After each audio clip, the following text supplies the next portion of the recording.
All right, so we'll get going. So there is some extra space here, so I'm going to give the 10-minute rule. And since you guys are really jammed in that corner, we're sunk, if in 10 minutes these students don't show up, feel free to move around, get a little bit more elbow room if you're comfortable with that. Just make sure you bring your name tags.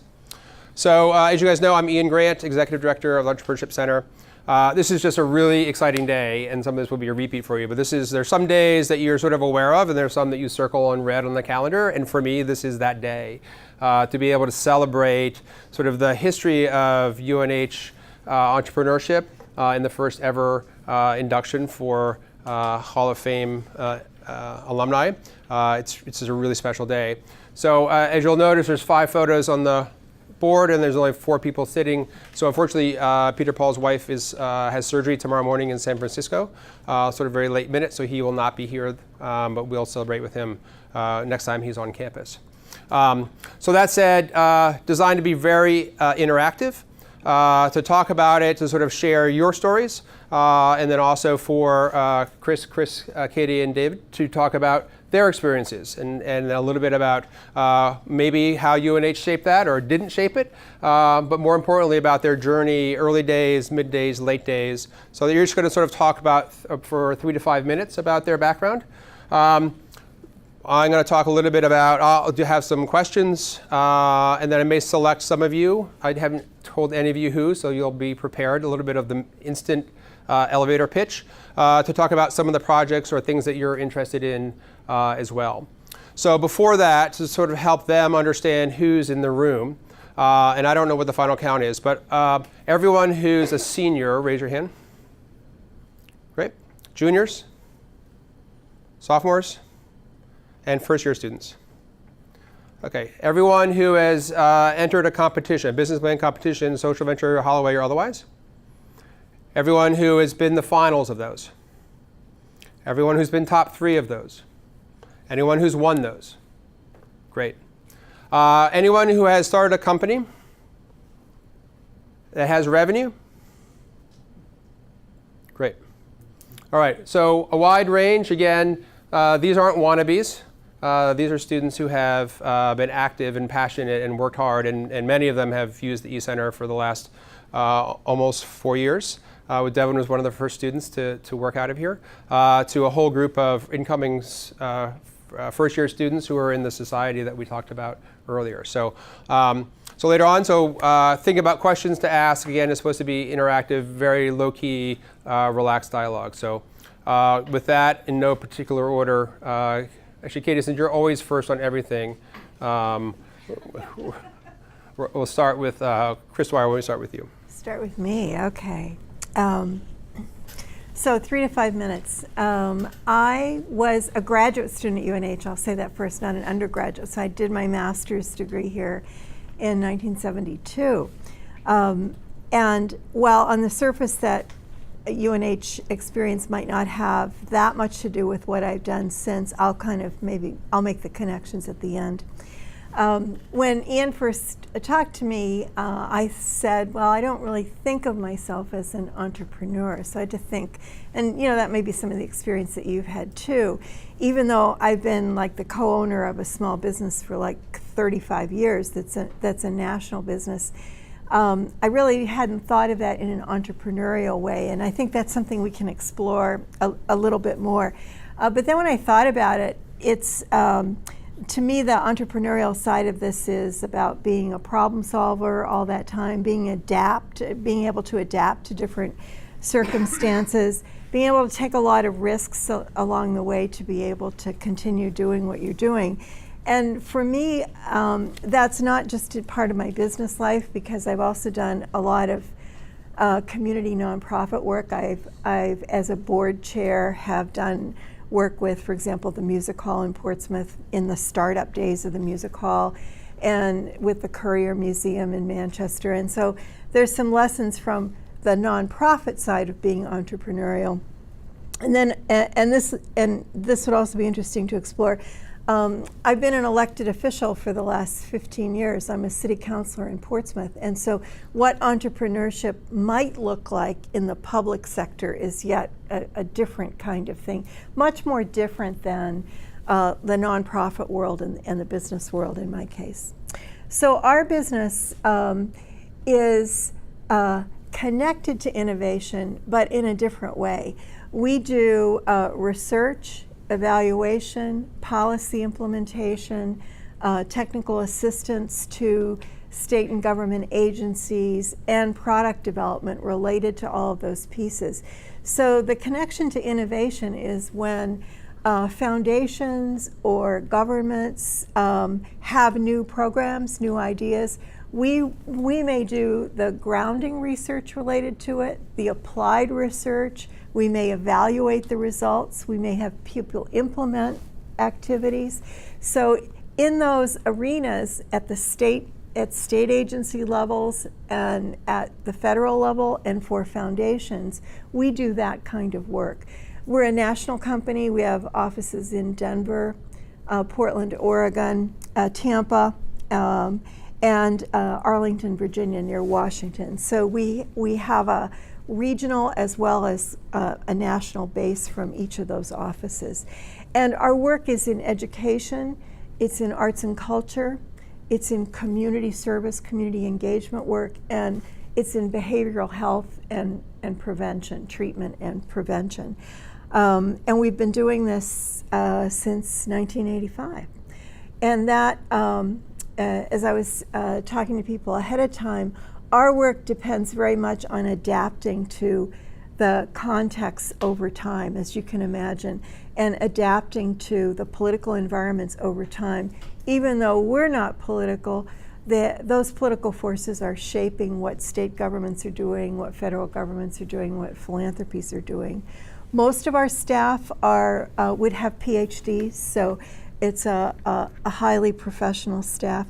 We compete for all of our work, so it's really all soft money, and that's probably what makes it the entrepreneurial part. So while I don't think of myself as an entrepreneur, I think of being a part of entrepreneurial teams, because we've had to hire over time, people who are willing to work together and compete together. I think one thing that distinguishes our staff also, while we have a range of ages, we have a fairly experienced staff. So we have a lot of we have people who have worked for us for 20, 25, 30 years and have been able to and have needed to kind of maintain that sort of entrepreneurial mix over that period of time. For me personally, my work at UNH was as a graduate in a unique graduate program that was funded by the National Defense Education Act, which, believe it or not, was in early childhood education. And it was the kind of program where we were partnered in teams based in a school system, would spend a week on campus and then go back and a week off campus. And so we were team teaching multi-age classrooms and going back and forth over like a two-year period, essentially a two-year period, so we would spend time on campus. It was an innovative program, and it was taught by innovative people, and it really focused on learning theory, and it focused on instructional strategies, and has stood me very well in being able to apply that then in a lot of other arenas.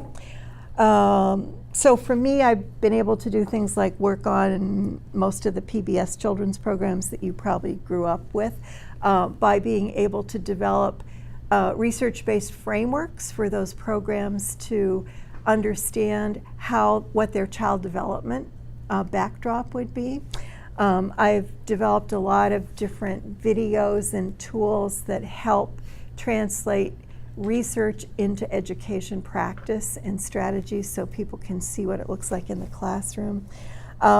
With like the new federal laws in education, I've developed the briefing papers that help people interpret and put those laws into place. A lot of other things like that. And those are all things that we give away for free. So, our model is we're paid by the governments, we're paid by philanthropies to be able to do those things, and then we try to give away as much of that for free as possible. And let me just say, I'll stop in a second. The entrepreneurial work within the nonprofits as a board member there, what you're always trying to do is you've got to build consensus around the mission. You've got to raise money around the mission, and depending on the nonprofit, you've got to take some big risks. So, I was chair of the music hall when we had just a startup, and we had the banking crisis in New Hampshire. So many properties went into foreclosure. Many banks stopped lending money. Many banks, almost all of our banks at that time, closed. And we decided at the music hall, again, we can talk about this more later, to stop paying our mortgage, bank that money, and then buy the building. And we bought the music hall for $135,000. But that was an incredibly divisive decision on the part of the board, because there were lots of people there who thought arts organizations shouldn't own their own property. It was too risky a thing to do. And so I give that as an example of, taking a risk in the nonprofit world when you're in a different role, when it's not your business, but you're risking other kinds of things and bringing a group of people along with you to make some decisions. So let me stop there. And great. Thank you. Chris, why don't you want to go? Sure, yeah. I'm Chris Rondo, Planet Fitness. So I've been there since '93. I was going to UNH actually, and was working a front desk there at the gym. The very first club was actually Dover, New Hampshire, where the company was founded. Today we've got 1,600 stores and over 12 million members in 4 different countries. But in the early days, we were a typical club like everybody else would typically see. We'd have the 120-pound dumbbells, Olympic benches, squat racks, very little cardio. We were kind of like do what everybody else was doing. Same, the typical Gold's Gym is what it was. And we give, starting in New Hampshire, a lot of credit because it was so rural, we had to get really good at catering to the masses. Mm-hmm. So, and honestly, we weren't making any money. So we said, let's do something totally unorthodox to the gym world, and let's charge $10 a month and get rid of the heavy dumbbells and get rid of Olympic benches and not cater to the serious athlete, is what it was. It was kind of like putting all the animals in the same cage at the zoo. It was like putting the lions in with the lambs. We're trying to get first timers to give fitness a try, and you had, a guy benching 400 pounds and grunting and dropping weights, and people walking around with no clothes on, virtually with just, string tank tops and spandex shorts and stuff. So we kind of turned the whole industry on its head, and we're a gym chain now that has free pizza once a month for the members as appreciation. It happens to be the busiest night at the club every month. We have free Tootsie Rolls on the counters. We go through hundreds of thousands of Tootsie Rolls a month. And it's like a free treat on the way out for the member to kind of reward themselves for giving it a shot. But kind of that average Joe's or average Jane's gym and making it affordable is willing to give people a try. Our average club's got about 7,500 members today. The industry is about 3,000. So we're really an industry disruptor, a category killer. And it's really interesting because the industry is run by people who love to work out. So the unfortunate thing is that they neglected everybody else. And today, 80% of the U.S. population doesn't have a gym membership, believe it or not. Which is kind of sad. It's almost like being in the cell phone business in the 90s, I like to say. Very few people had them. So we really filled a void that the U.S. had, is that creating a judgment-free, a comfortable atmosphere that the average person could come in and work out. And today, about 40% of our members have never belonged to a gym in their entire life. So it's really amazing to see people give fitness a try that otherwise wasn't for us. The 12 million people, a good portion of those wouldn't be members today if we didn't turn the industry upside down. So it's been a fun ride. A lot of bumps and bruises in the early days. I mean, it's hard to look at an industry and do totally the opposite. I mean, it's a lot of naysayers out there, that tell you you're going to go out of business and you ain't going to work. But me and my 2 partners, we were committed to just making this work. We realized it was the right thing to do, and the right thing to do really for society, honestly, is cater to the people that don't have a chance to give fitness a try. And after throughout the 90s, we've really streamlined and perfected the model.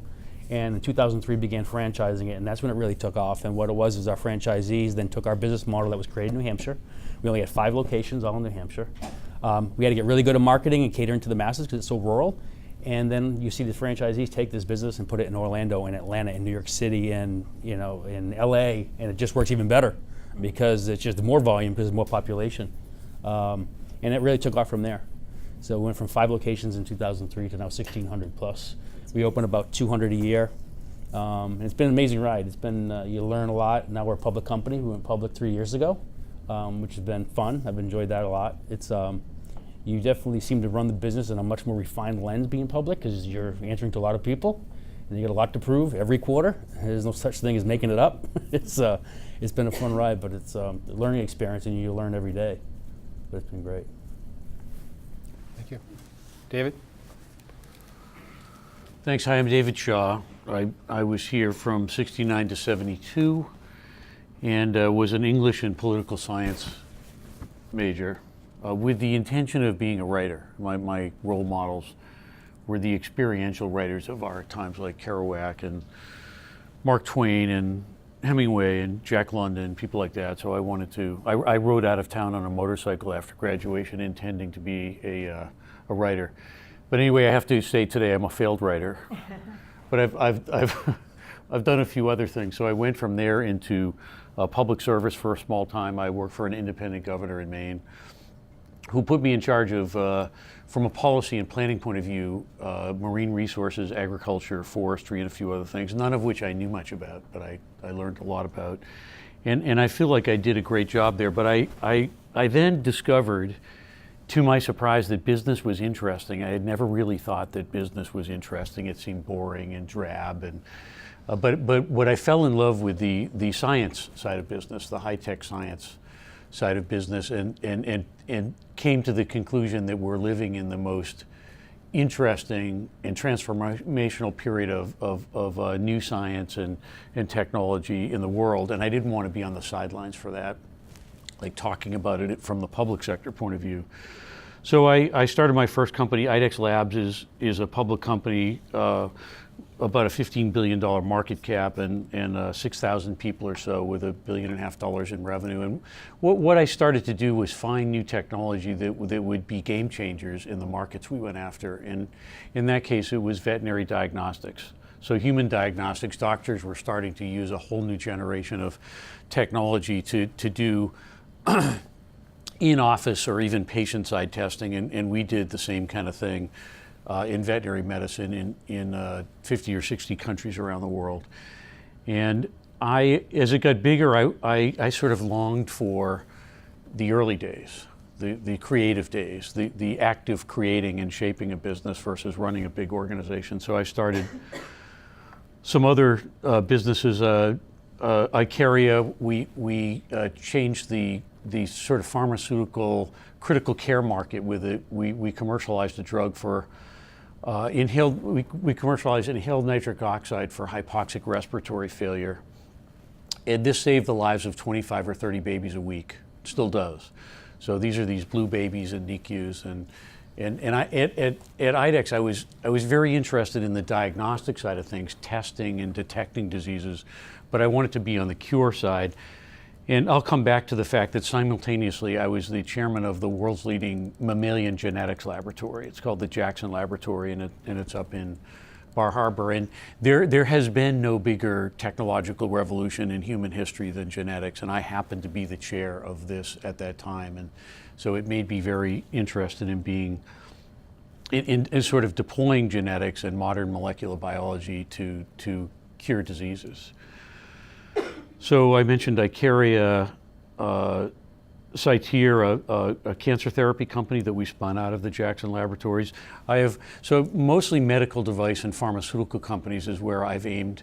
But more recently, and I'll come back to why, I've gotten interested in new materials. So I have a company in New York City that's growing leather in laboratories. And we also grow meat in laboratories. So this is real animal cells, in a sense real leather, but no animals die. This company is called Modern Meadow. I helped build a company called Ironwood Pharmaceuticals. I've gotten involved in the material side in nanotechnology. Imagine 1 million ball bearings on the head of a pin. Maybe you all know this, but in the world of nanotechnology, that kind of thing is possible these days, and it creates transformational opportunities in the materials world. I won't go through all the things, but I want to join what's already been said about social entrepreneurship. If you love, to me, the distinction between for-profit and not-for-profit and impacting great challenges of our times and solving problems and working with teams that love to make a difference in the world. It can be for-profit, in which case, the business model is make money and support it that way, or it could be not-for-profit. But to me, I almost don't care. what I like is to attack the issues and work with people that just love to go to work every day and be on a tribal team that's trying to do something really, really transformational. So I mentioned Jackson Labs. I happened to be an Obama-appointed trustee on the National Park Foundation for the National Park Centennial in 2016.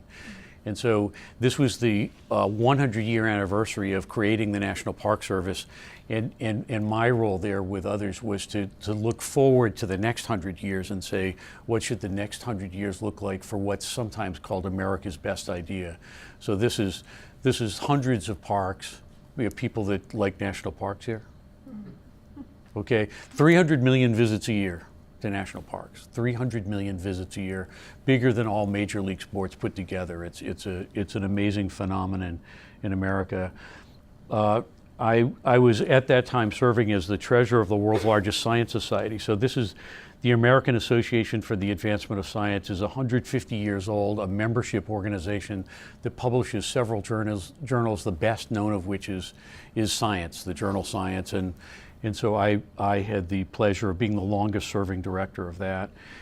And I maybe going back to early days in New Hampshire and my work in Maine, I got very interested in nature and conservation, and I'll talk a little bit more about that tonight. So I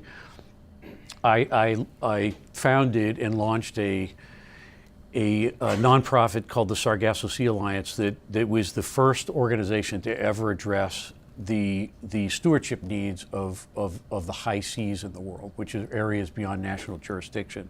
And we created a protection mechanism as entrepreneurs where there was no protection mechanism for 2 million square miles in the North Atlantic Ocean, called the Sargasso Sea. So I guess I'll wrap up and say my biggest entrepreneurial challenge of my life was in July 2011, my brain was infected with a virus, HSV-1 virus. It's a long story about how that happened, but nearly no one survives that. And people that do survive often have lost a lot of cognitive function. So I was in a coma, my right frontal lobe was not working, and all the functions associated with that weren't working. I'm now the inspiration on the social entrepreneurship side. I'm the inspiration for a new institute at Harvard for integrated brain health, and I'm glad to say the fact that I survived that and am functional again is sort of an inspiration to the third of the world that has behavioral health issues and provides hope for them. So that wasn't an entrepreneurial. That's something that found me instead of me finding it. Also, one last thing I'll say is, partly as a function of encephalitis, I became a filmmaker. So I've made over 100 videos and films in the last 7 years. My story. Hi, my name's Katie. I run a company called Koya Leadership Partners, and we do executive search for the nonprofit sector.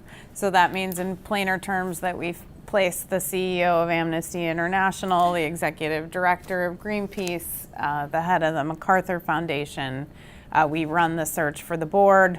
We help them think through their talent needs. We help attract that talent to nonprofits.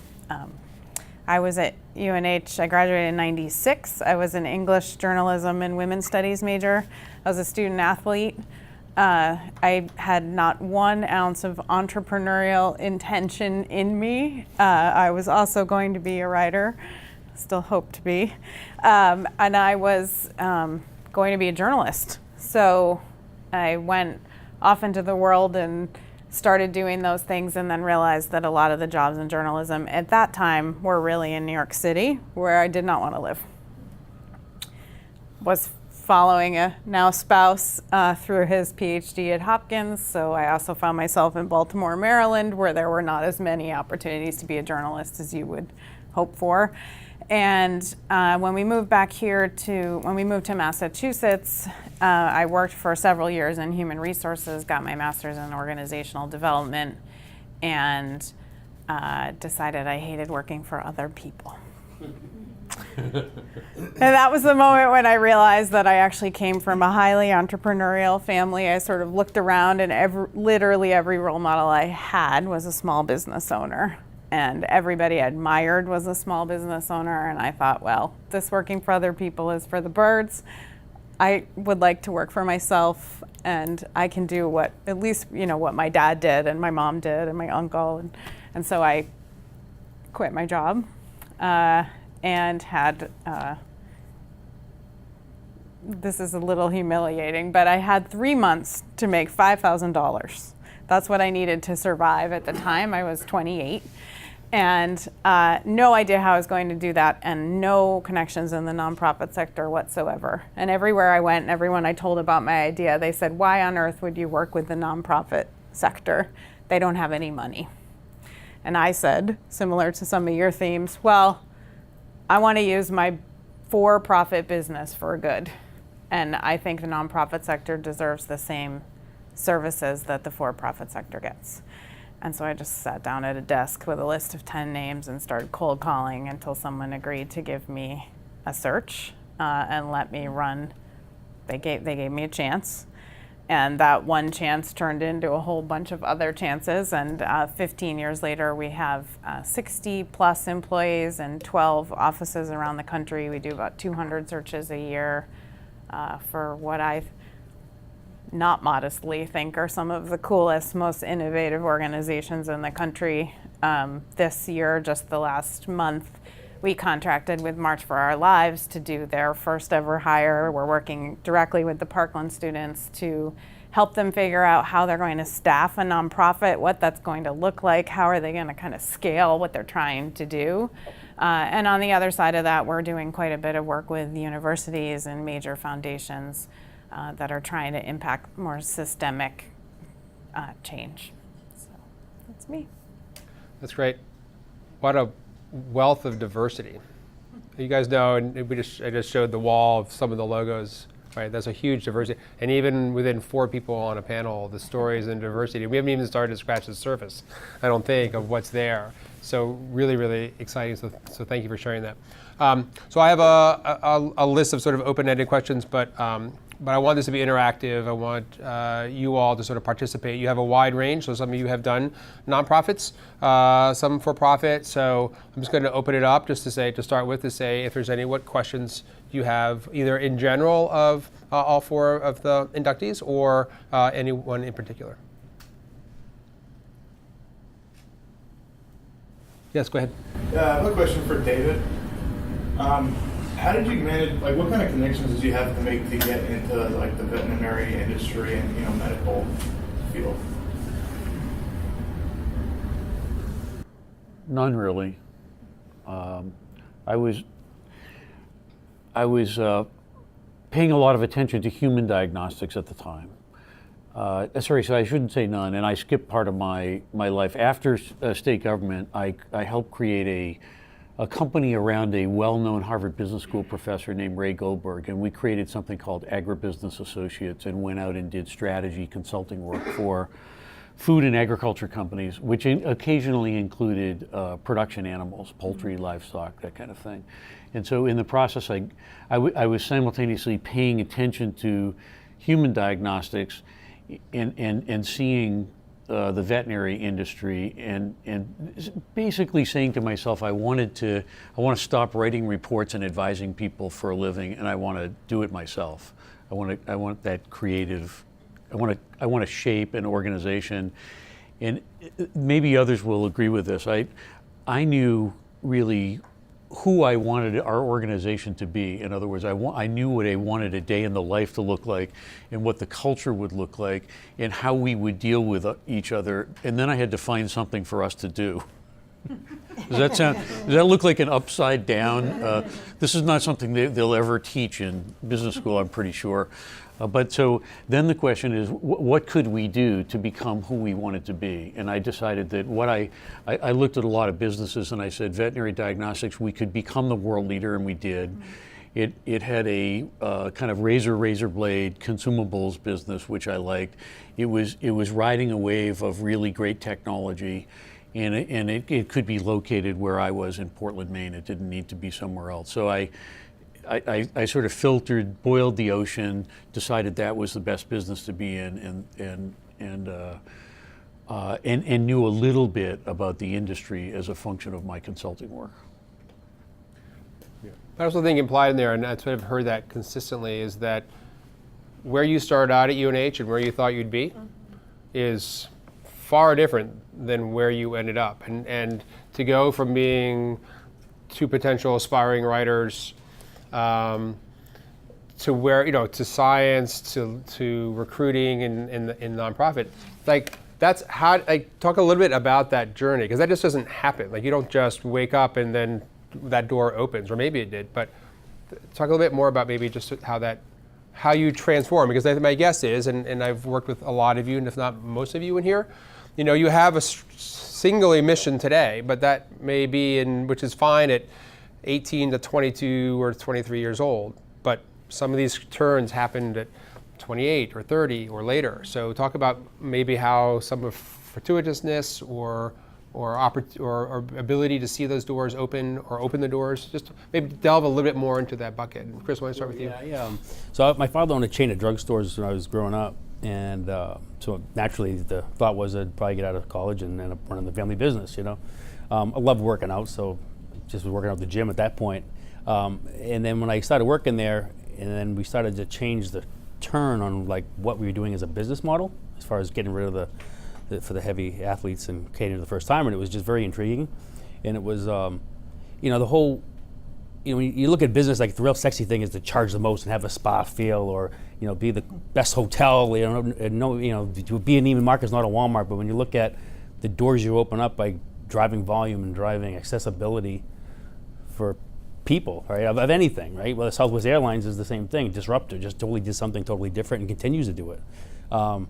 It was really interesting. So then I had to tell my dad I wasn't going to be in the family business, which didn't go well. I was going to be in the gym world, and that was funny. Funny story is we started franchising. He sold his drugstores and became a franchisee. So he ended up working for me at the end. It's kind of funny. So yeah, I never had the intention to, but business was always intriguing. My father's the drugstore chain was actually somewhat discount. Originally it was economy drug, and then he changed it to freedom drug. So he kind of was doing that volume thing a little bit. So when I saw it in the gym space, and we pioneered the $10 membership, we invented it, and the industry back then was average about $50 a month. The industry average now is about 35 or 40, so it's slowly coming down because we're kind of forced the industry to do that. We have a lot of knockoffs out there, which used to bug me, but at the end of the day, it's you have knockoffs because you're doing the right thing and you're really successful. So there's always going to be a Burger King and a Wendy's, but they'll never catch McDonald's. So it's kind of how we look at it. But we made the industry get better. It's much more ethical than it used to be. The advertising was bad. Cancellation policies were always bad. So in a lot of ways, I think we single-handedly made the industry a better industry over time. You know what, Katie? Sure. I think what you start out thinking you want to do and what you end up doing, how boring would that be if you did that for the next 80 years or 60 years? I think what was true for me in '96, when I thought I was going to be one thing and then turned into something else, was that I really cared about leveraging whatever platform I had to make the world a better place. And I think I just thought that would either be through being a writer or that would be through working at a nonprofit. And it turns out I feel really strongly that's through running a for-profit company. And so the theme kind of always stayed the same, actually. It's the how you're going to get to the thing you care about the most that will change along the way. So I worked at a university, I worked at a for-profit company, I worked at several nonprofits. Now I run my own company. Probably someday I'll decide I'm kind of done with that and want to do something else. I love this giant list of, he can't even keep all his companies on this page but the theme is probably the same. The thing you care about the most is the same. So I guess I'd say focus more on what you really value and what drives you, and less on I have to be this thing. Anyone else? Well, I would say I was as an undergraduate, I was a political science major, and I went to a women's college, a prestigious women's college. Back at the time when your university president would tell you, it's so wonderful to educate women because you don't have to worry about, careers or what you will do. You're just here for the love of learning, right? And then, like many women at that time, I got married right as soon as I graduated, and so I found myself needing to do something in a fairly rural area, and which ended up teaching school, because at that time you could teach in many parts in New Hampshire without having achieved certification because of the shortage of teachers. So I met 32 second graders on a day in northern New Hampshire, and I turned out to be a very good teacher. Immediately kind of went back and got the degrees that I needed, and thought I could have been a teacher for the rest of my life, but then my husband decided he needed to go to graduate school and I needed to make more money. And so all of these kind of serendipitous things that open up doors, really. So taking a job which was more in community development. At that time we had a cooperative of the 43 school districts, northern New Hampshire school districts, and very entrepreneurial. We tried to figure out what did those school districts need that we could do for them collectively, what could they do differently, if we could do things like bulk purchasing, if we could hire specialists that they couldn't hire. So that sort of started a ball rolling.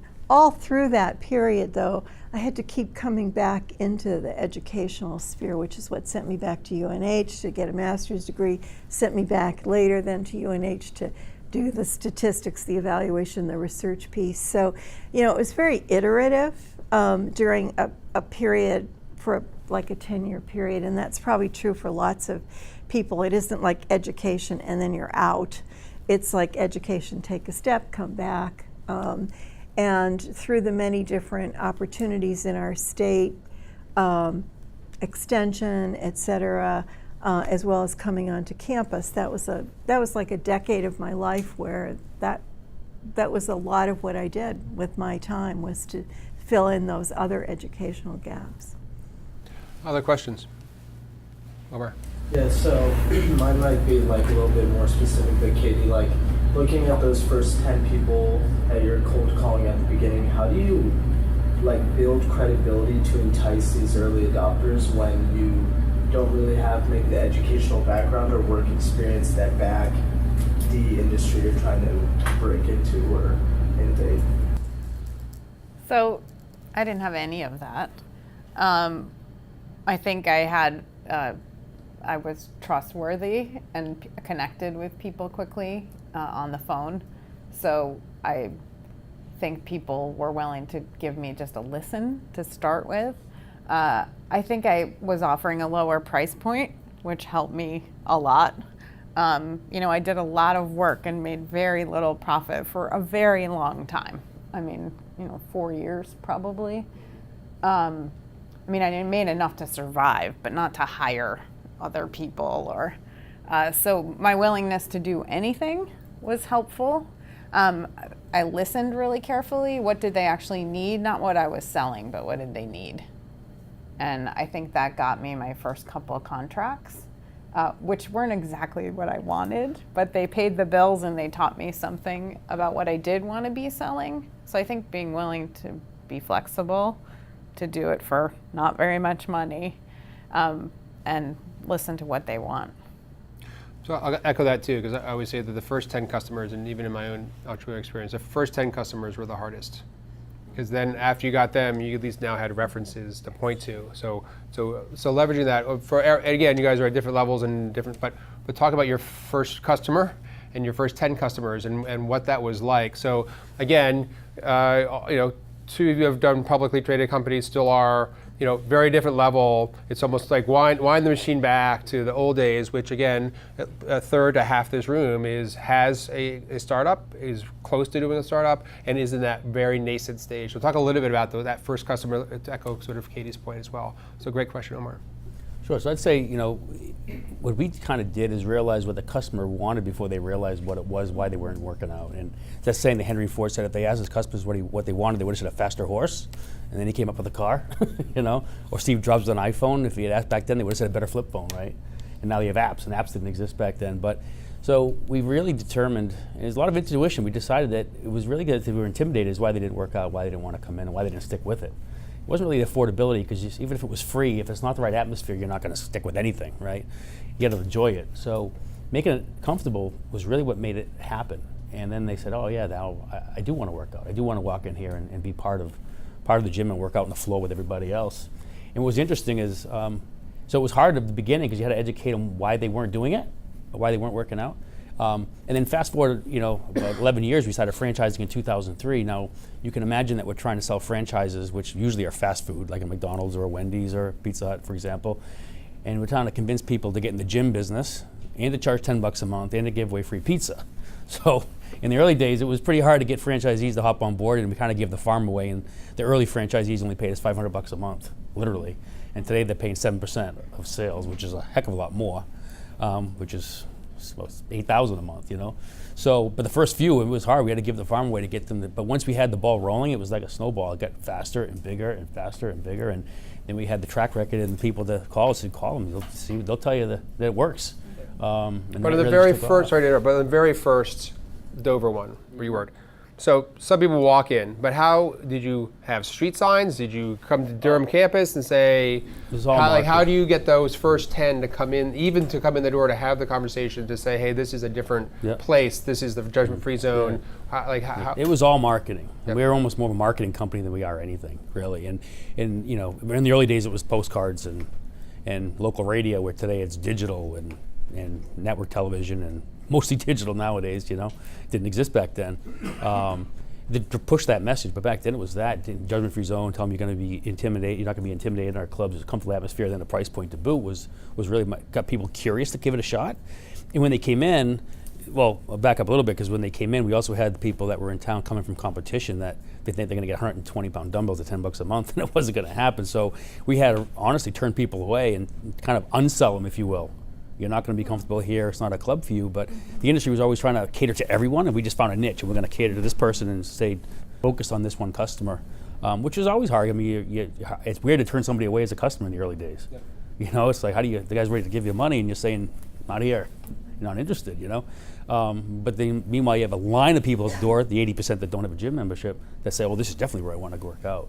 But the early days was a little difficult to get the ball rolling, but once you had that and that word of mouth, like I said, our stores have 3 times more members than the average store. So the word of mouth in that store is so much larger than our competition because of the volume. David, so you've done several companies. So the first 10 customers, how did you wrangle that? Well, because all of my companies are science-based and are, you try to find a step function in value from something that they're doing now. So they're doing, let's say in diagnostics or something, they're doing a certain kind of diagnostics. If you can deliver better accuracy, higher speed, more convenience, and you can, it's an undeniable value proposition. So you go to the most likely customers who are known to be innovative and early adopters, and you can walk in knowing that there's no chance that that they'd be hurting their own business if they didn't use your product, and you can look them in the eye as the people that had developed the product and show them within a few minutes that it's an undeniable value proposition, and they need to do it that moment. And let's take IDEX as an example, but they have to spend $5,000 or $10,000 on a piece of equipment. They tend to want to say, well, gee, maybe not today or something. And then you just stand there. And you use silence as a closing tool, where they've absorbed, it's just a human thing. Gee, maybe I need to think about it, but you can't afford to call on them 3 or 4 times. You really need to get them to do it, and you say, well, okay, we can just wait, but what would you be waiting for if you waited a few days? And there's no reason. And so it's really the overwhelmingly compelling value proposition that you have conviction about, and they can feel your conviction, that gets people to adopt. Thank you. Other questions? Nikki, go ahead. So kind of just like an overall question for all of you guys. In a lot of the entrepreneurial classes that I've been taking about like strategy, kind of the underlying theme has always been innovation is key if you're going to keep being successful. So obviously you guys are very successful in what you've been doing, but how have you kind of utilized needing to innovate or naturally innovating to keep you on like an upward slope? I can use an example from this morning. I'm in the recruiting industry. It's being incredibly disrupted right now. And artificial intelligence is breathing down our necks in terms of whether, I mean, I run a service business, I don't sell a product. So I think we've built a workforce that is just pretty much never satisfied with the product that is created. So everything is considered a draft, and that's been true all the way along. So now that we're facing this AI potential, nobody's freaking out about it. They're saying, well, how can we use artificial intelligence to do our service work better? Like, what are the opportunities for us to get to innovate around what kind of service we could be offering now that the computer is going to do, frankly, a lot of the really boring parts that don't require the high touch that we do. But I think that the way we got to that was by having as a core value of the company that everything we're doing isn't final. Like, it's never perfect. We're just always fixing it and making it better. For me. I would say for us, it really, we've always had the philosophy of really every staff member has to kind of take that on because the context is changing all the time, and this notion that we've been able to say over time that if you want to keep working here, you have to keep changing your skills, and you have to keep, because you might have come in as a literacy expert, but maybe that need isn't going to be there for five years from now. So what else are you going to be able to do? And so all of our people have had to both have content expertise as well as like methodological skills, and how you marry those methodological skills, which tend not to change as much, to content as it varies over time, is really something that is both an individual responsibility for the offices to pay attention to, and then for the company as a whole to pay attention to. So something that we're trying to have dialogue all the time about, and it's interesting how quickly that can shift in the fields that we're in: education, arts and culture, behavioral health, that how people think about things, what they're interested in, shifts very quickly. So that you're always, whether it's through professional organizations, through your own networking, and I'm talking about as individual staff, not necessarily as a company, you're paying attention to those moving threads and bringing that back into the teams to talk about, what does that mean for us? So that conversation of what's that going to mean for us over the next couple years is always there. But I would add, I think those are great answers. I think innovation is not magic. It's a function of business processes, and there's some DNA. There's more innovative people. You need to fund it, but also there are business processes that yield innovation, and so you can have a bunch of people in a room and you can ask people and sort of create a situation where people challenge the conventional wisdom. And it can be understood in a company culture that when you have meetings and people put up or say that the conventional wisdom, it's everyone's responsibility in the room, everyone, to challenge that conventional wisdom, and you turn that into a fun and productive exercise where you say, okay, well, people say this is right, but what's wrong with this? What are some alternative points of view? What I love to see in meetings is sort of a minority opinion, someone who's kind of, you can see they're a little bit nervous, and maybe they don't trust their colleagues enough to say something, the classic stupid idea. And I have made a living out of calling on that person and saying, do you agree with all this? Or we'd love to hear your idea. No such thing as a stupid idea, put it out there. And it's often those minority opinions that are amplified that start the process. It might not be the answer, but it allows everyone in the room to feel safer, to put what they're thinking on the table and not get not feel stupid about it or not get criticized. And that opens up innovative thinking. And then once you get a lot of innovative thinking, then you have to change gears and have critical analysis. And we say to everybody, okay, we're done that part of the process now. Now we want you to stress test every one of these ideas. No hurt feelings for anybody, but we're gonna use all the brain power in the room to stress test and use critical thinking about what might or might not work. This is how science works. So science is not so much a body of knowledge. Science is a way of thinking. It's a way of seeking the truth. It's a way of knowing that the conventional wisdom is wrong, and exploring and trying to find it. And so that's one of the things I love about science. It's a disciplined way.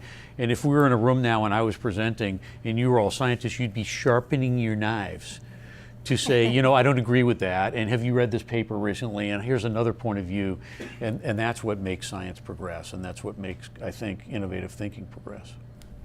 I think innovation for planet, one thing that we've always been really careful of is careful innovation, because what we do is so unorthodox, and the industry is so full of fads, and you see it every day. There's Zumba, there's CrossFit, there's SoulCycle, there's bar classes. I mean, every 6 months there's a new fad that comes out, and how do you figure out which is going to be the right one that's going to stick and which one's going to pass and going to be replaced by something else? P90X, I mean, you can go on and on. It just goes, it never ends. And there'll be another one next month, So careful innovation, but really understanding who your customer is and who your customer will be. I always say that we're infatuated with our customer, not our competitor. And what does our customer really want? Because if you follow the gravy train, you'll end up in, a tailspin you don't want to get into. And so careful innovation. I think the business processes, I think, come back to like marketing. I mean, that's completely different today than it was even 5 years ago, or even last year with digital. So that's quick innovation, what's really working, but you can learn from it really quick too. We're involving the business model. I always give Southwest a ton of credit because they've always been a very profitable airline, and they were the first really low cost, and then a bunch of competitors came around, but you still can't get a mail, you still can't pick your seat, and they're still very disciplined to what they do and not change their business model, involve it very slightly, How do you balance the CFO portion of that? So when I worked at Sodexo, I led the innovation team, and it was great until quarterly reports, and all of a sudden the CFO says, you know what, we committed to that, that's fantastic, but we need to cut because we have to make our quarterly numbers. How do you balance that? And whether it's public or not, it's the same issue. When things are going gaga, it's always easy, there's always enough money. When things aren't, which ironically is the time you should double down on innovation, but not all do. How do you balance the, I'm going to call it, it's probably not completely fair, but the CFO mentality or the financial reality of not being able to invest in the innovative piece to keep you ahead? It's the, it's a refrigerator and ice block, classic model from ages ago. Yeah, that's definitely a tough one at times, for sure. When it's with us, it's which one drives membership tenure. Is it more of a drive revenue, or is it an efficiency? A lot of it around now is technology with our industry. Our industry's been pretty obsolete when it comes to technology. Honestly, we're putting a lot of money behind that now, but at the end of the day, it's got to produce something. Whether it's efficiencies in operating the clubs, so your expenses come down, or you're driving revenue, or driving more member acquisition, or more tenure, so they stick around longer. So we've got to answer to what's going to be the lever that's going to benefit from spending the money on the evolution. Right, and then how long do you give? I mean, obviously, it takes a while for it to get traction, as did each of your ideas, right? They didn't happen overnight. How long do you, how do you determine when do you take the chips off the table and say, we invested enough, we were wrong, or we don't have the longevity to do that, or the reality? How do you reconcile that in the spirit of innovation for the next generation? I think for us, it's more like what is how much is going to influence those changes? Is it tenure going to be tenure for membership tenure? Is it going to make the person stick a month longer or 6 months longer? What's it worth the risk of spending the money to see if that works? Yeah. We argue a lot. We've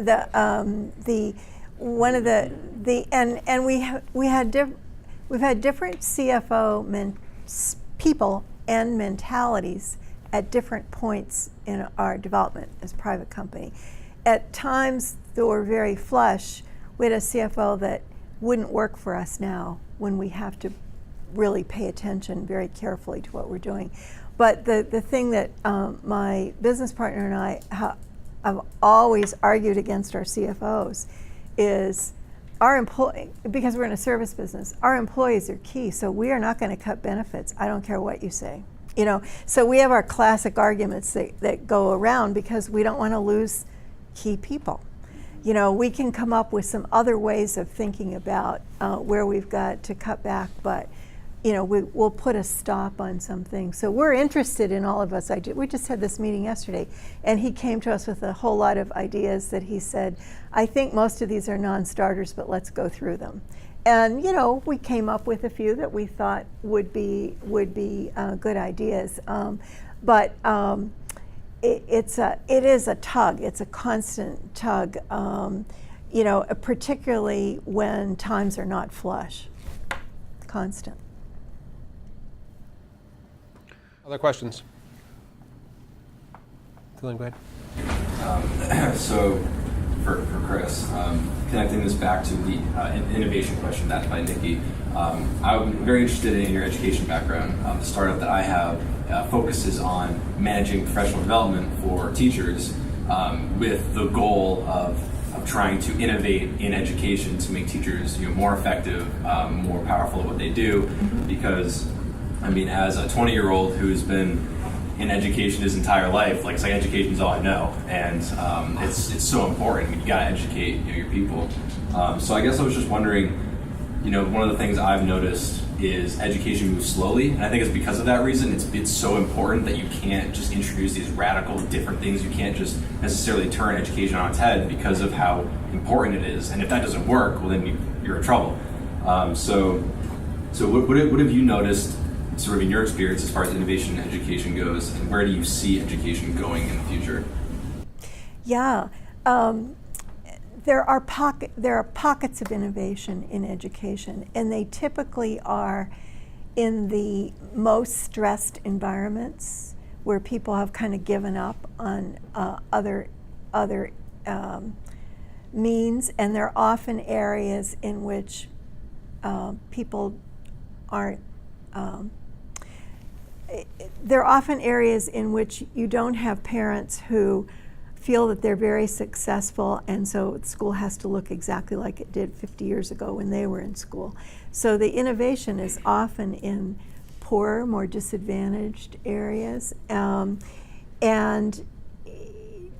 of course, the paradox there is often those are places that don't have the resources themselves to invest in it. So you're looking at, if you look at what the philanthropies like the Gates Foundation and others have put in, the disruptors, the innovators in education in some of those arenas are philanthropies, right? Because it's, and there you're dealing with a very complex issue of people, again, who haven't had the real experience, thinking that they know what people on the ground need.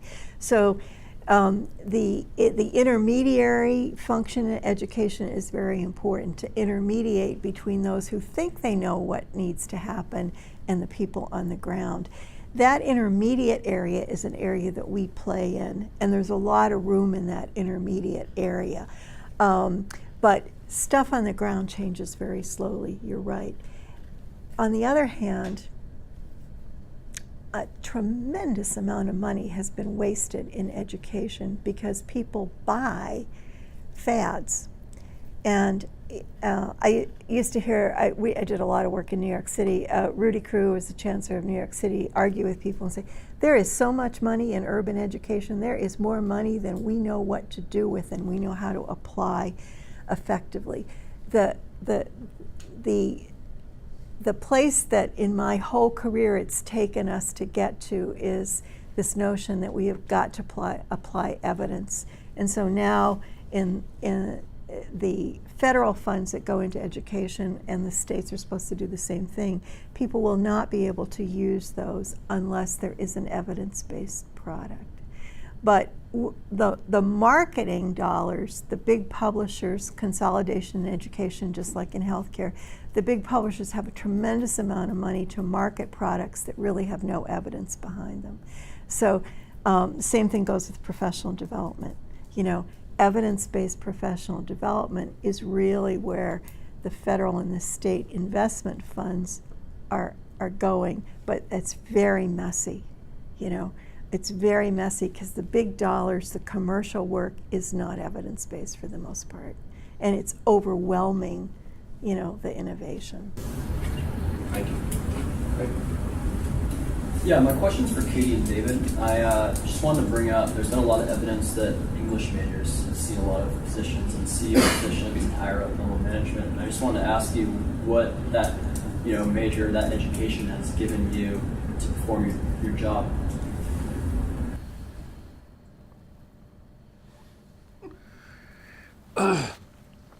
Helps you express yourself. I think the basic job of communicating with the world and writing or speaking, that I think I'm really grateful for liberal arts and education and including literature, English literature.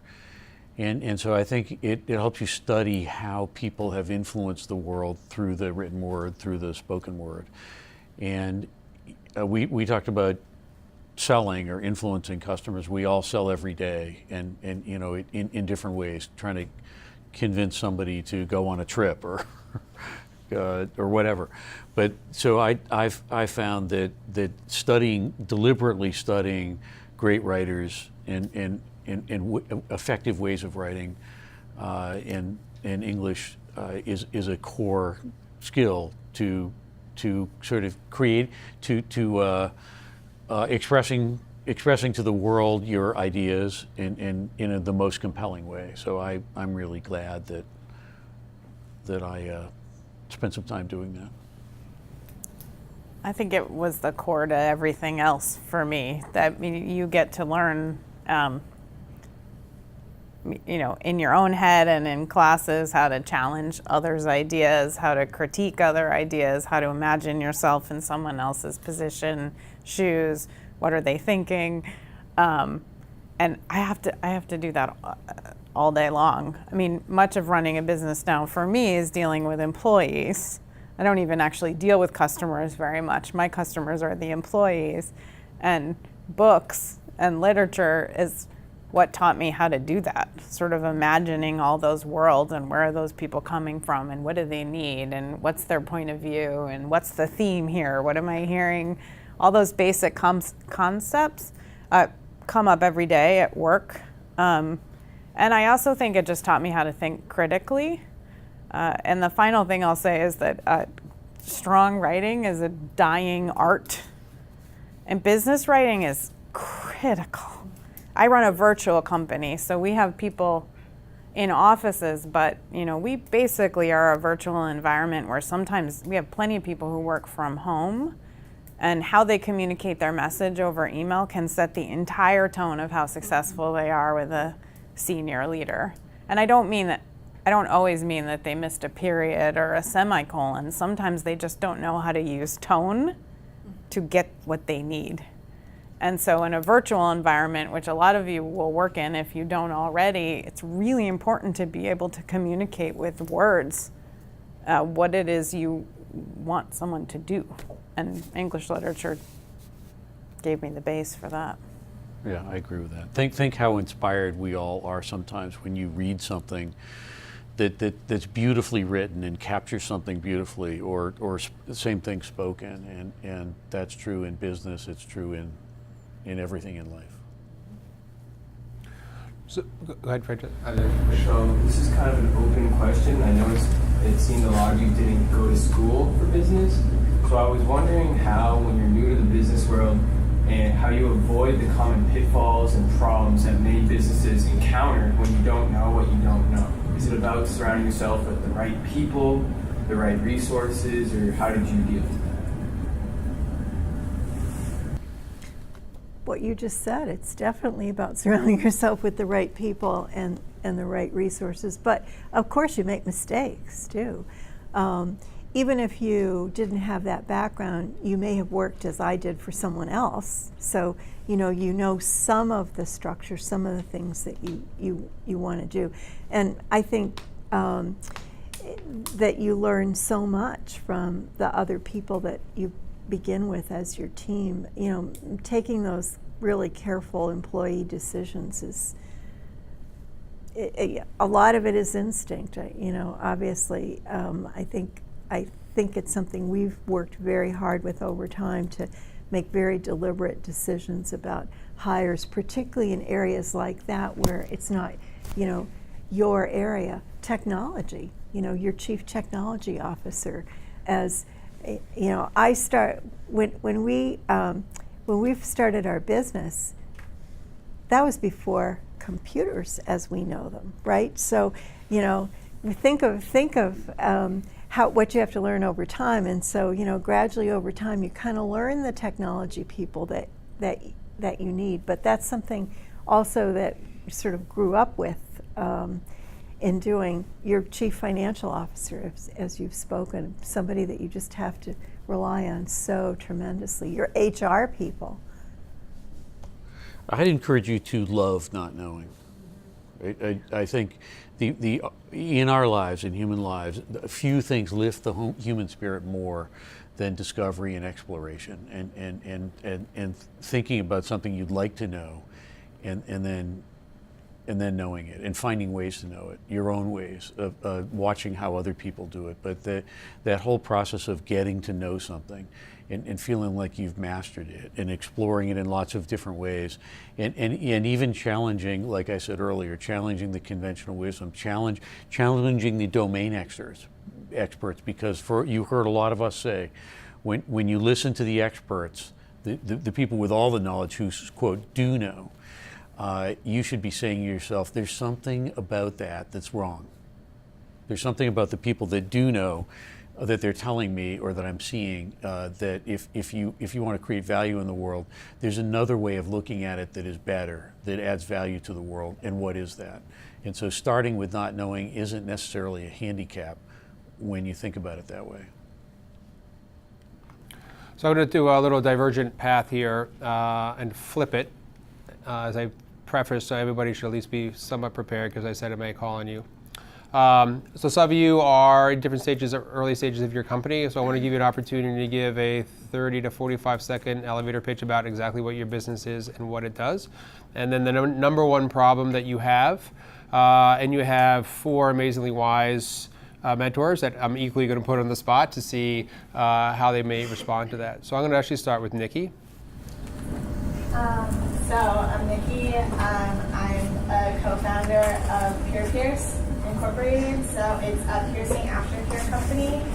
Our main device, or our main product, is a handheld piercing cleaning device that's meant for people who just got brand new piercings or have existing piercings, ear or body piercings. So the main concept behind it is to be able to not have piercing aftercare be such a chore. 80% of females in the U.S. alone just have at least their ears pierced. And I think about a little over 70% of them don't clean them as often as they know that they should.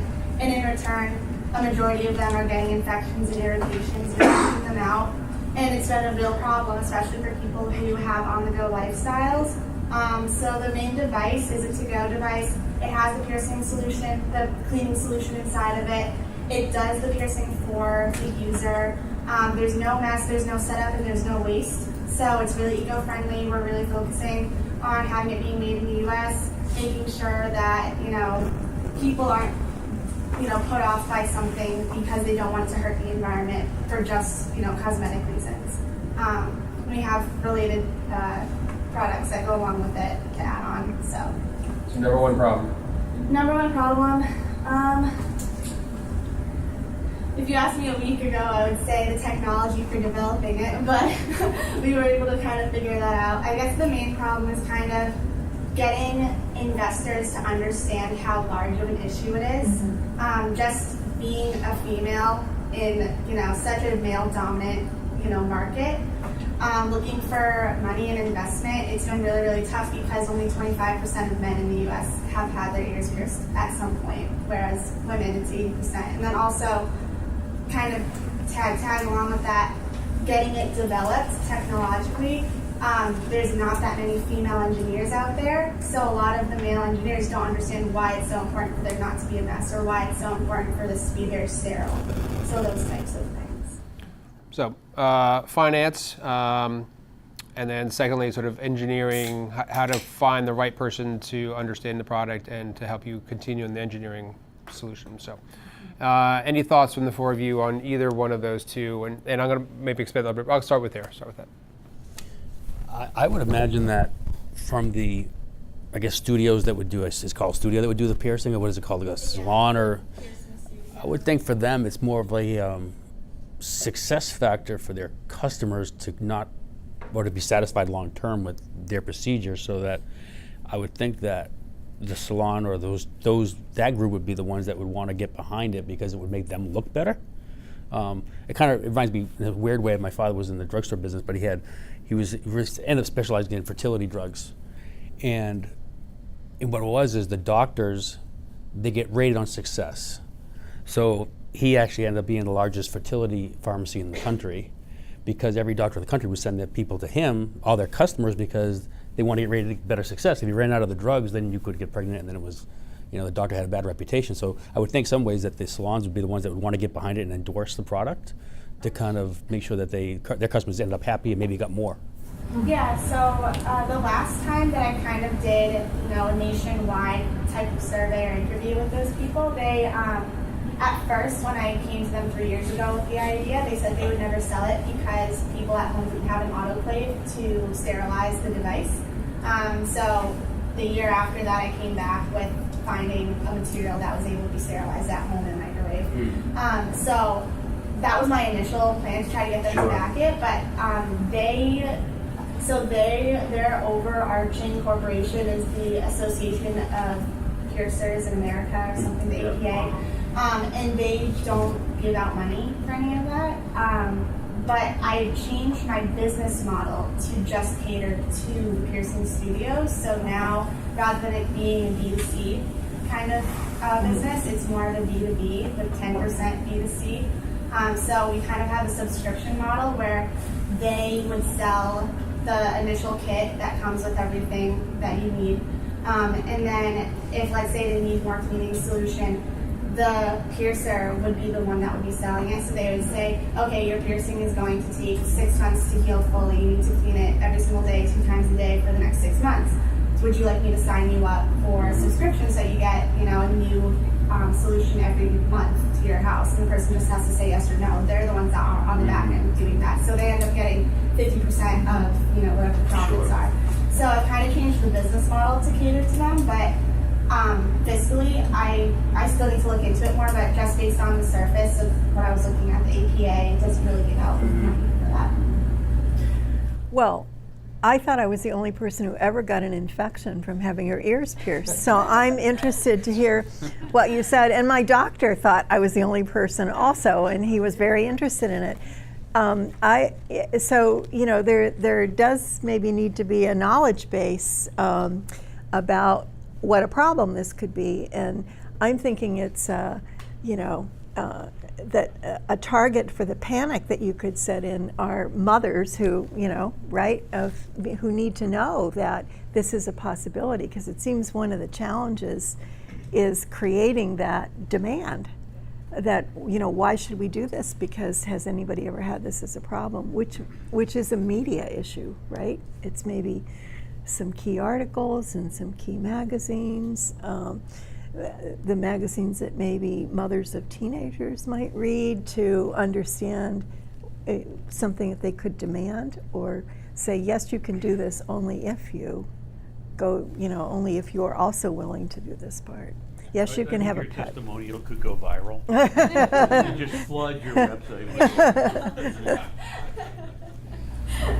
No, I agree with that. Yeah, that's actually a larger target market of at least stakeholders for the company than the people that are females 18 to 25 who are the ones getting multiple piercings. That target market is actually smaller than the parent market that has minors with piercings. Yeah. So I learned that after deciding, I'm just going to target teenagers and college-age people. I realized parents are going to pay a lot more for this, and they're the ones that have blogs. They're the ones that create a lot more content for those things. Yeah.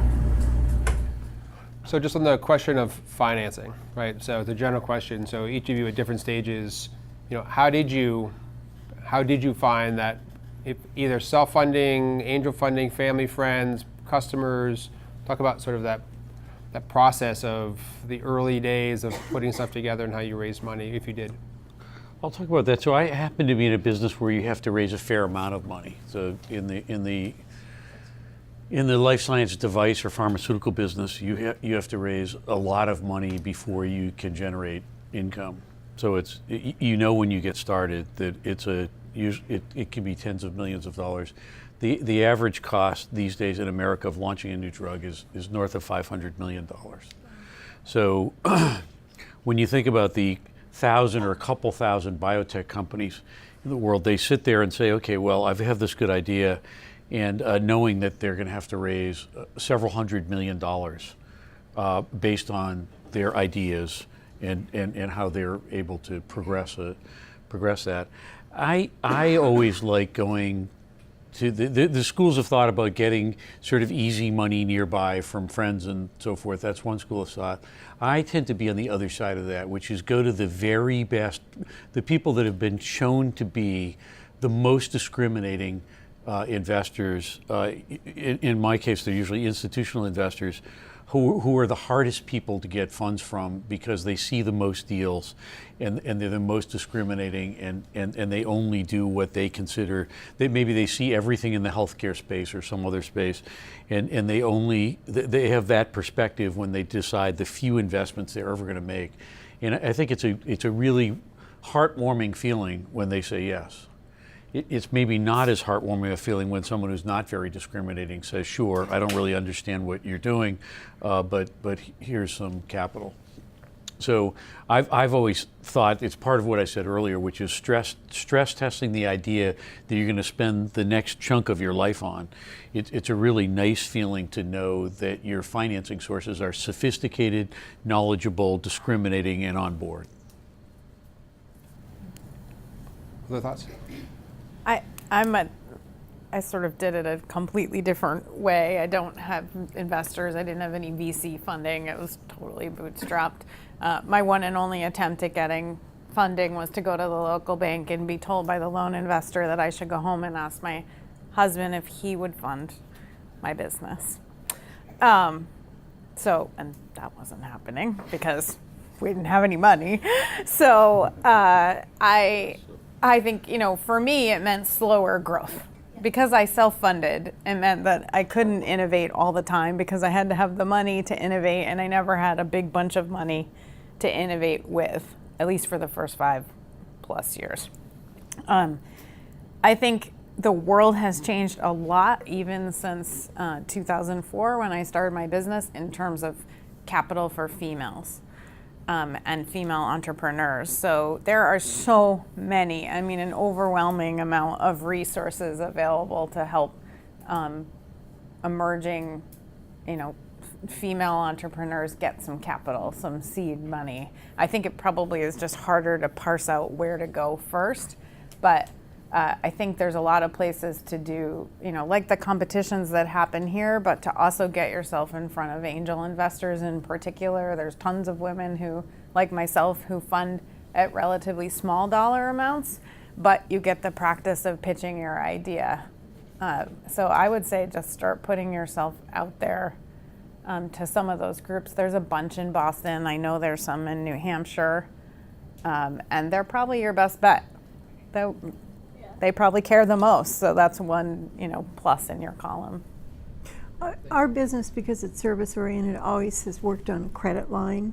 So, establishing a credit line with a bank, because governments, philanthropies, those people don't pay at the front. They pay, 6 months in, a year in. It also means that when we started out that way, it's kind of a lockbox notion, so they get paid first. And if anything were to go wrong, they would get their money. So basically you're taking a risk that you'll be able to perform. Modest fee line. All of our work is very controlled fees. And that you basically work on a revolving credit line. We've always had to bank in the Washington, D.C. area because it's only more recently that any bank up here even understood that concept. So we've always kept our banking in the Washington, D.C. area, where that's a very common kind of practice. And then, you just try to grow that credit line as you pay back, and they allow you to borrow more. Yeah, I didn't mention the local bank. That is actually, I had the one local bank experience, but the second local bank experience, I pretty much showed up with like a yellow legal pad of my profit and loss statement. I mean, I never took a finance class. I had no business training. And a very nice investment officer said, I'm going to help you do this. We're going to go through this, and because you've got something here, and gave me a very tiny line of credit. But it was enough for to give me a little bit of coaching. He sent me to SCORE, which is, retired business people, and they helped me make a profit and loss statement. So if you look around for the free stuff to know what you don't know, then I think you can also get money that way. A local bank, they're still my bank, and it is paid off for them to have given me that line of credit. Thank you. So I'm going to ask Francesco Christian to talk about uScheduler. I founded uScheduler with Christian this August. We actually just finalized the LLC. We started working on this project in October last year, and we realized that students were having a hard time preparing their schedules for classes because at bigger institutions there's just so many ways, and so many sections, and so many orders in which you can take your courses. And especially for commuters or student athletes that want to reserve a timeout before classes show up, the trainers already know when they want to have practice. And so when they get to register, I believe they actually do have advanced registration so they can register earlier. But they still need to know exactly what schedule to do. And especially at lower levels, this creates a vast amount of combinations. So we decided to build a web application which is supposed to be very user intuitive, where students just plug in their courses and it will generate all the schedules that they could take. They can block off events such as 8 a.m.s or afternoon classes or middle of the day breaks based on their preferences. It started out as a little idea and as a pain for us. We're both computer science majors, completely outside the business world, but it was really a great learning opportunity because then we brought out a small little product for students to try out, and then we went through the Holloway competition last year, and that was really, really powerful. It brought us to a point where we're a lot more solid and have a stronger plan, and we plan to go to universities, have them subscribe to a service with a yearly fee. But our biggest GM for the company is 3,500 students used it last semester. There are about 11,000 undergrads that we're registering, and we get about 33% with our own little pamphlets and advertising and word of mouth. And we're about to sign our first contract, so that's going super well. But the problem with that is we won the Holloway last spring, and we're just signing our first contract now, so it's becoming really evident to us our main problem is finding our customer, because when we are selling to universities, these institutions are really big, and there's not really one person in charge of finding. So even here at UNH, where we're really well connected and we have so many resources, it took us some time to find the right person that was actually going to put up the money. So we're not really sure exactly how, when approaching new institutions, how to find the right guy and really convince them to trust us, especially too, seeing as we are computer science majors, we're not business students, and we still don't have a degree. Also, the second question, if I may add that, is we're considering adding on people to the team. Luckily, we're software. We both know how to code a lot. We have a product that's ready, but we don't know how to sell it. And the big thing is we believe that the product can be sold. We need to find people to sell the product. Would it be better for us to go try to find an investor, hire some senior salespeople, and try to get them on this? Or we've got to go step by step and try to build it out ourselves, or work with other students. So it's either an aggressive market tactic, get investment money, commit to that, or we just keep on going the way we're going. I'd be happy to give a little bit of perspective. I think whenever there's there's a couple phases of developing a product and scaling, and one is really being sure that you've got something that is scalable. So and you want to do a lot of testing. I'm sure you've done a lot of testing just to be sure that that you've got exactly what you want, that the customers are happy with what you want. And so that's still research when you're at that phase. When you feel like you've got something and you're thinking about scaling, it's almost always best to not go to a big market all at once. It's best to get kind of best practice users who become ambassadors for you. And so if you go to people you think will benefit from it most, and they instead of everybody using it a little bit and kind of thinking it's okay, if you work with people to have them get maximum value out of your app, out of your new product, and then be able to say to the world, and you can say to the world, here's a small group of people that we work closely with, and they love it, and they're using it, and they see great value in it. That almost always beats the process of going out to a big market all at once and trying to get people to hear about it. Most people, when they adopt something, they've heard about a great use case and a best practices use case that motivates them to do something new. So you're saying do a use case. Do a use case collaborating with. Get just raging, happy ambassadors. Don't get like 10 or 20 or 50 of them. Don't go after thousands of people first. Be sure that you've got, you can demonstrate to the world and have testimonials about people that you've worked with and love it before you go out to a lot of people without being able to show what great looks like, is the way I put it. People want to know, what does great look like? Who did you find at who bought it at UNH? What department? That is The provost office. It's the provost. It's not. It's someone inside the provost. Right, but it's within the provost office. But they went to technology. It was a lot of classic institutional pointing the finger. Oh, the registrar office, no, you should go to technology. Technology says, no, you should go to the registrar's office. It was a journey. They've done terrific, but found someone to embrace it who has the money for it. Obviously, selling into institutions is always a long, hard process.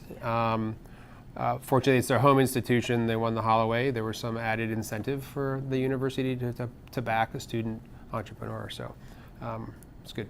Have you thought about adding free ear piercing for like the first 20 customers or something? We actually looked into a lot. And kind of cross-sell? We looked into a lot of different models, but the one that we see most sustainable in the long run is directly going to institutions and having it on a yearly base model. So you have a recurring revenue, hopefully, and you have a multi-year contract, and that should help maintain your customer base happy. I don't know if this might change your answers at all, but another big part of our selling point is, because there are products similar to ours out there, is we're much cheaper and we require no integration with the university. So the university has to do no work besides tell their students about it. So we're not a security risk in any way to the schools, which really, I believe, sets us apart, because you're hearing about a new hack every 3 months and all this data is lost. And that seems to be a really common theme that everybody spoke to. It's like, how is your security? Like, what data are you collecting? So how do we get universities? It comes back to our reputation. Universities that we go and speak to, that trust us and believe us, to understand that we've got a great product and it's going to work well. Have you applied it to other scheduling nightmares? Meaning, I have a young family, I run a business, I'm in the community and several boards. Have you ever applied it to? I agree. It should be for grandkids. I've got 11 grandkids. I want that. You want to be at the soccer out. game, yeah. The reason I'm asking is just because having added higher ed institutions late in my business, they're just a behemoth of. There's just so much bureaucracy and ability to sort of. Maybe you could get some customers that are slightly different, independent schools, where you could go right to the registrar or whoever. You started listing fields, and I started typing the fields. So we have thought about trying to work on other fields first, but we understand that we are full-time students, and we're still young. So we decided that it was in our best interest to really just focus on one exact thing and just get as good at it as we possibly can, because we are competing with businesses with 15 employees, 20 employees, or behemoths like Blackboard. So we wanted to make sure we were the very best at this one particular thing, and then once we got our foot in the door, we can kind of look at our options from there. Was our thought process. Because it's a pain point that the students have to deal with, not necessarily the university. Like, yeah, it's warm and fuzzy, but it's not their issue. It's the students' issue. That's probably why they're not, why they're not bigger fish to fry. They're not thinking about it. Could you make it an app that the university is kind of separate and apart from you working directly with the students that deal with the issue, that they could download and then just put their own schedules and make it themselves and kind of keep the college out of the mix and just run on your own with it? It's an extreme B2C though that way. Yeah. We have to advertise every year to new students, which would make our business so much more marketing and But the digital component, though, for students in this generation is so viral that, sharing that it's that easy as opposed to having all your papers trying to figure out what classes you can put what. And you just did it that quick, and it was like, and then you can share it, and like, you figure it'd almost go viral in some ways. Yeah, so we really did think along those lines too at first. But something I've noticed with a lot of my friends, with this scheduling app, they only need to make their schedule really twice a year. Yeah. One of them is going to buy it, and they're going to let all their friends just use it in that one run. Mm-hmm. So really, my guess is for like every one buyer, probably like 5 to 10 people would use it. And you get 2 people that wouldn't pay for it because they just don't want to pay. But okay, we don't want to snag too much time. Thank you. Would anyone else, Jack, Omar, talk about your things that you've worked on? Sort of. Good. So a little background about myself. My name is Omar Bolsi. I'm a master's student here studying accountancy. So I'm the founder of Open Bar Law, and essentially what we are is we're a gig economy model for an increasing amount of solo practitioners. So essentially what we're doing is we've realized today that there is a high cost of legal research databases, and the growth of paralegals is going to be approximately 8% by 2024, with the average cost of $62,000 plus a year for paralegals. And what we want to do is we want to be an Uber model where solo practitioners can go and outsource legal research, so specifically maybe litigation, outsource legal research at a fixed cost when they need it. So essentially, if they're lacking manpower, they're lacking the financial capital to be able to afford Westlaw or LexisNexis. In New Hampshire, a lot of people have Casemaker, which is part of the ABA fees, so they don't really deal with that. But look at cities like Boston, there's a lot of solo practitioners that are outpriced by the market, and they're bringing on paralegals to save costs on other lawyers, but still we think there is belief that we can outsource this legal research and save maybe $40K plus on every paralegal that people are outsourcing towards. And so essentially that's what we are. We're really just a gig economy where solo practitioners can come and outsource their legal research to independent contractors who are licensed attorneys looking for, diversified income, young lawyers right out of school waiting on their bar certification that, can't really bear the high cost of living in the city. So we're looking to bring in additional income, maybe retirees. So what's the number one problem?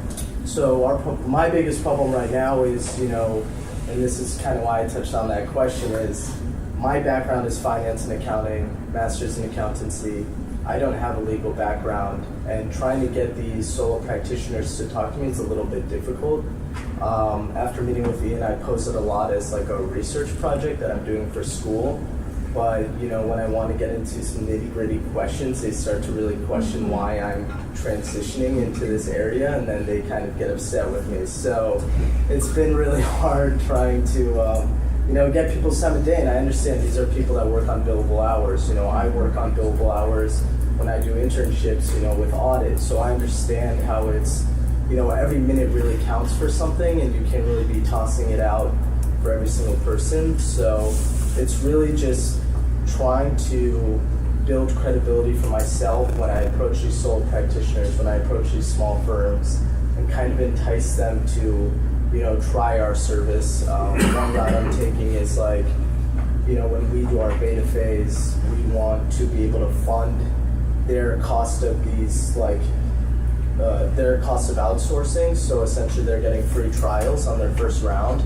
and then they pay if they are a returning customer. So hopefully, like, retention's good. We bring these people back. Yeah, there'll be a little churn rate, but we'll deal with that when the time comes. But essentially, we give people free trials, and that entices them to come back.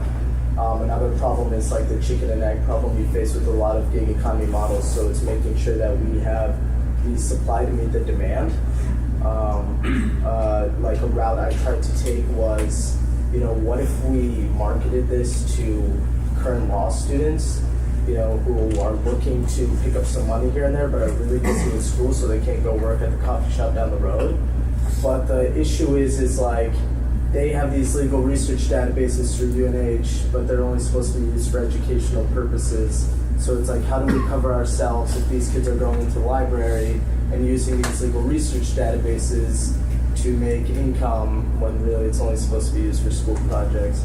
Just interrupt 1 second. So what's one problem that Yeah, so we'll start, I guess, with market research, talking to these first 10 customers. I know you touched on that and you guys all kind of did, but I would say right now that's like a really big problem for me, is getting people's time of day.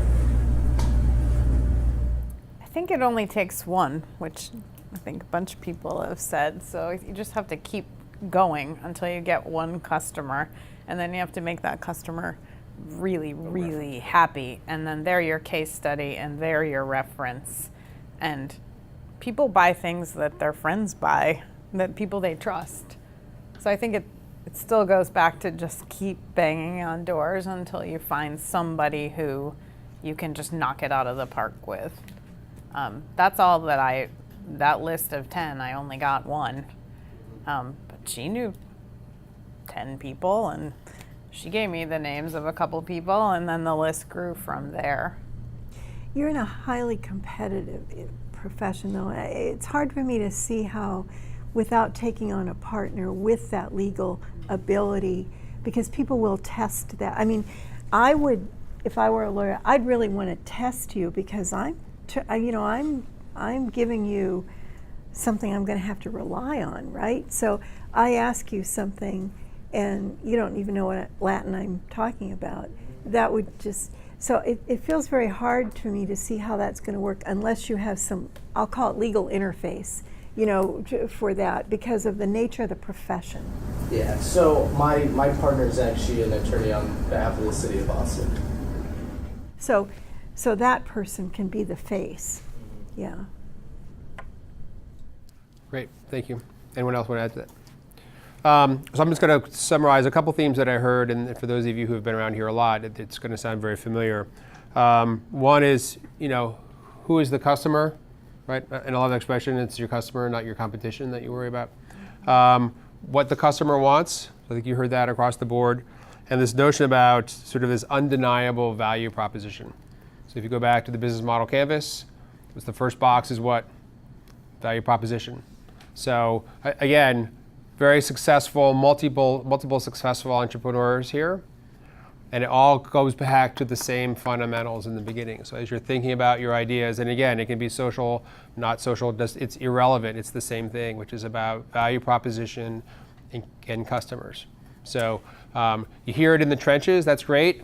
It's no different in publicly traded companies with giant caps, right? So I'm going to shift. We're going to wrap up, so I'll try to wrap up a little bit early. We still have a long night ahead of us.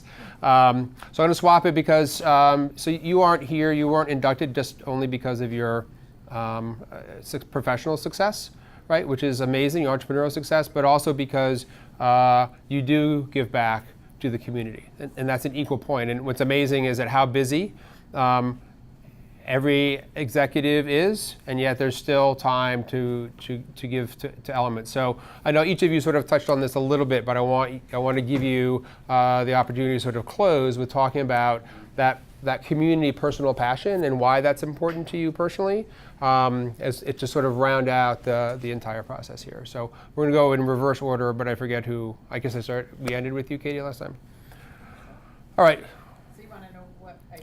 Yeah, so obviously you have the women entrepreneur piece. That there's a whole list, and everyone has, by the way, in front of you the full bios. But I want to allow you to enunciate sort of whatever it's a free form, whatever you want to talk about on your philanthropic or communal social giving. Mm-hmm.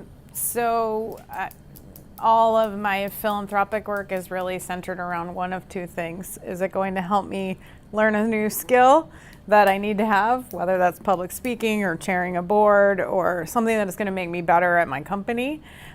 Or is it going to further a mission that I really care about? And for me, I think I already said it, but using the platform that I have to elevate women and people of color's voices and access to opportunity. So with that central theme, that's how I decide what boards to sit on. So I sit on the Home for Little Wanderers, which does a lot of work with foster kids in the city of Boston and in Massachusetts. So these are students that don't really have families or typical families. I'm the board chair of an organization called Ignite, which helps young women get civically engaged and trained to do political work, whether that's city councilor or state rep or president of the United States, for all parties. And I do quite a bit of work here at UNH with the Center for Social Innovation, a little bit with the Women's Studies Department. I do some local food pantry stuff. I do a lot of mentoring of young female students. Thanks. David, do you want to talk about some of your passions and why? Sure. So I love, first I guess I love worthy causes that attract other people that are passionate about it. There's something about the tribal experience of whether it's business or a nonprofit.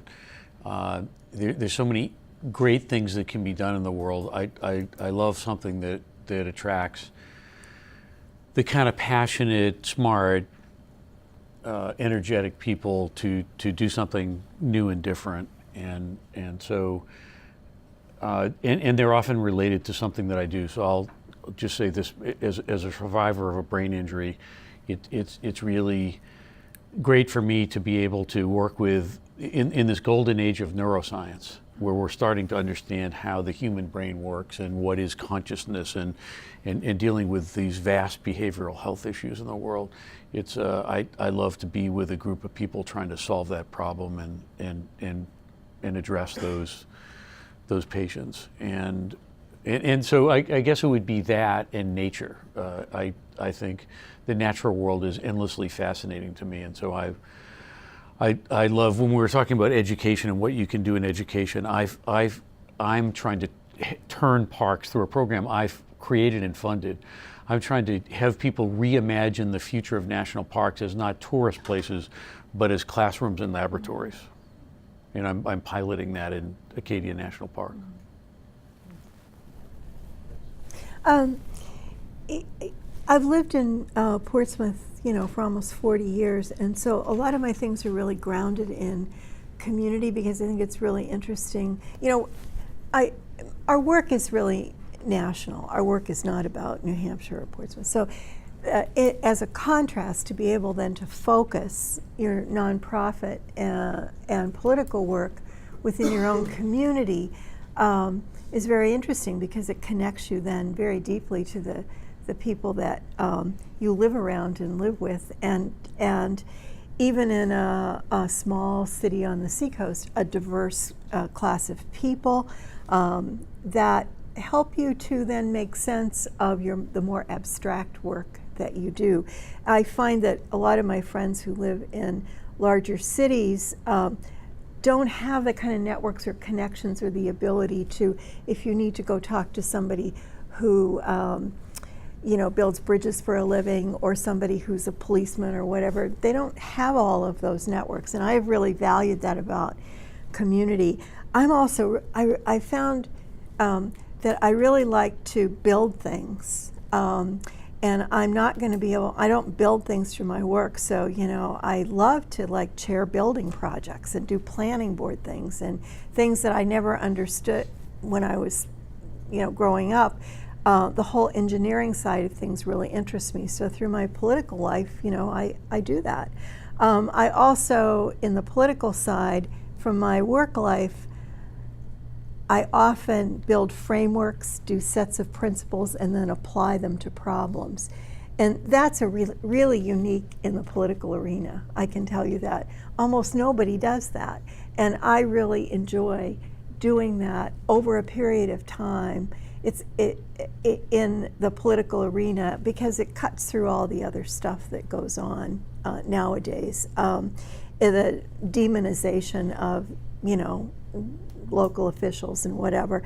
And people always say, well, how come that doesn't bother you? And it's like, well, because I'm working at it from a framework or a set of principles and have a different thing. So it's almost like a private puzzle that I'm working on all the time, and I find that very satisfying.